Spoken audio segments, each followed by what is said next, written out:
जिला हालचाल आज रही बौद्ध जिला तथ्य देइछंती आम बौद्ध संवाददाता संपत कुमार अग्रवाल और उपस्थापन मु लहरिका पट्टनायक। कृषि प्रधान बौद्ध जिले में चलित वर्ष भल फसल होईछि। एथिपाई चाषी मनरे उत्साह भरी रही। जिलार अनेक स्थान में धान कटा सरी जाइथिबा बेले आउ केतेक स्थान में धान कटा आरंभ होई नाही। चाषी निज खाइबा पई उत्पादित फसलर गोटे अंश रखिबा परे बळका धान सबु विक्रय करिथांती। आसंता 17 तारिखरु जिल्ला रे खोलिबो धान मंडी। 17 रु कंटामाला ब्लॉक रे एवं 24 तारिखरु बौद्ध और हरभंगा ब्लॉक रे धान मंडी खोला जिवो।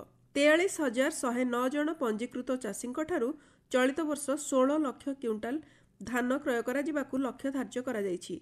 धान क्रय पई 60टी मंडी और अधिक चाषी थिबा अंचल रे अतिरिक्त भाव में 5टी मंडी खोला जिवो। बौद्ध जिला स्तरीय धान क्रय बैठक जिलापाल सुब्रत कुमार पंडा अध्यक्षतार अनुष्ठित हो जायछि। चलित वर्ष नूतन धान क्रय नीति जोगु चाषी माने जेपरि समस्यार सम्मुखीन न हेबे सेथिपाई बैठक में गुरुत्व प्रदान करा जायतिला।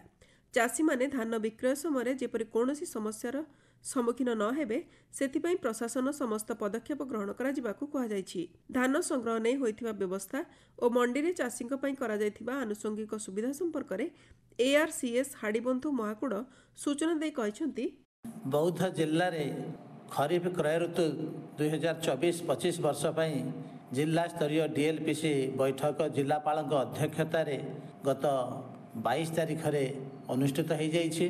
प्रत्येक वर्ष परि चलित वर्ष मध्य आमर 22टी सेवा समवाय समिति जहाँकि बर्तमान कृषि समवाय समिति भाव में परिचित से माध्यम एवं 2टी SHG माध्यम धान क्रय करा जीवो।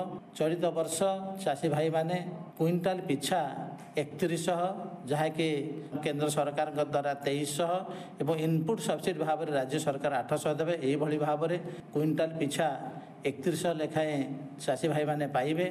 तेणु FAQ मानर धान चाषी भाई माने आनिया पाई आमर प्रचार प्रसार चली। पुराना कटक मिनी स्टेडियम ठारे चली चतुर्थ राज्यस्तरीय माँ भैरवी महोत्सव। बौद्ध जिलार अधिष्ठात्री देवी माँ भैरवी नाम नामित माँ भैरवी महोत्सव लोककला संस्कृति भक्ति और आध्यात्मिक भावनार महामिलन। यह अवसर में एक सांस्कृतिक शोभायात्रा सहर परिक्रमा करिथिला। विराट पटुआरे शंख घंट मृदंग ढोल महुरी अघोरी नृत्य कृष्ण गुरुनाम संकीर्तन सह कलाकार और हजार हजार जनसाधारण शोभायात्रा सामिल होइतिले। स्थानीय कलाकार जिला तथा बाहर जिलार कलाकार मानक द्वारा सांस्कृतिक कार्यक्रम अनुष्ठित होइतिला। महोत्सव पड़िया सुस्वादु खाद्य स्टल रे लोकंक भीड़ जमिथिबा बेले मीना बजार चटपटी खाद्य घरोई उपकरण विभिन्न व्यावसायिक आदि स्टल देखिबाकू मिलिछि। आसंता वर्ष जनवरी 2 तारिख रे आरंभ हेबो 5 दिनिया बौद्ध महोत्सव। जिलापाल कार्यालय रे जिलापाल सुब्रत कुमार पंडा सभापतित्व रे ए संक्रांत रे एक प्रस्तुति बैठक अनुष्ठित हो जायछि। प्रति संध्यारे स्थानीय कलाकार जिला तथा राज्य बाहर कलाकार मानक द्वारा सांस्कृतिक कार्यक्रम अनुष्ठित हेबो। महोत्सव को सुचारू रूपे परिचालन करबा पई विभिन्न कमिटी गठन करा जिवो। बौद्ध पंचायत महाविद्यालय रे युव रेडक्रॉस तालीम कार्यक्रम अनुष्ठित हो जायछि। नूतन भावे योगदान करथिबा स्वेच्छासेवी मानक पई एई तालीम कार्यक्रम अनुष्ठित होईछि। कार्यक्रम रे मुख्य अतिथि भाव में अध्यक्ष निरंजन मिश्र योगदान करी स्वेच्छाकृत सेवार महनीयता उपर आलोचना करने सह छात्र छात्री मानक स्वेच्छासेवी होई समाज रे थिबा दुखी पीड़ित मानक सेवा करिया पई उत्साहित करथिले।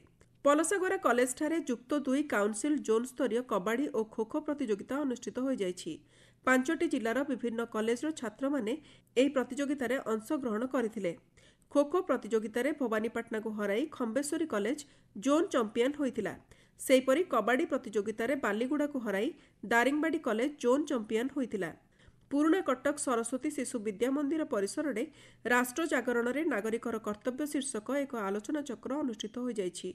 भैरवी महाविद्यालयर अध्यापक डॉक्टर प्रमोद कुमार महापात्र अध्यक्षतार अनुष्ठित यह आलोचना चक्र रे महाविद्यालयर अध्यक्ष रमेश चंद्र तारेनिया मुख्य अतिथि भाव जोग देइथिले।